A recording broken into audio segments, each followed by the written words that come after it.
Samantala, iginiit naman ni Pangulong Bongbong Marcos na walang nalabag na batas at legal ang pagsisilbi ng arrest warrant kay dating Pangulong Rodrigo Duterte.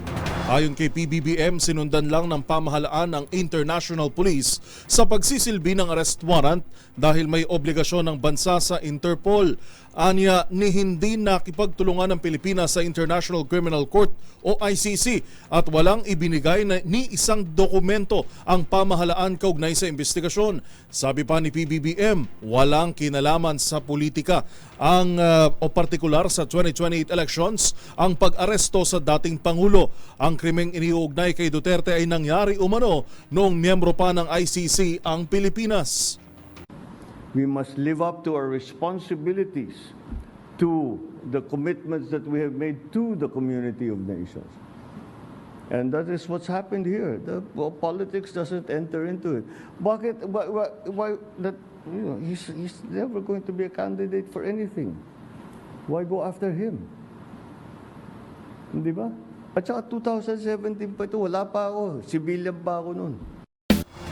Samantala, nanindigan si PBBM na hawak ng pamahalaan ng pisikal na kopya ng warrant of arrest at handa itong ipakita sa publiko. Ayon sa Pangulo, natanggap niya ang kopya mula kay DILG Secretary John Vic Remulla bandang alas 3 ng madaling araw kahapon at kaagad itong pinag-aralan. Ang dokumentong ito anya ang naging basehan ng PNP-CIDG sa pag-aresto kay Duterte paglapag niya sa Hong Kong o mula Hong Kong. Oh, meron. This came in. Actually, it came in. I received it from Secretary Remulla. I received it at 3 a.m.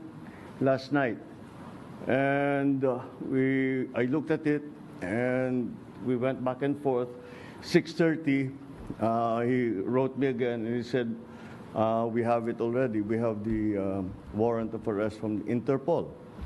And I said, okay, we'll put all our plans into place and sige, let's proceed as we had discussed.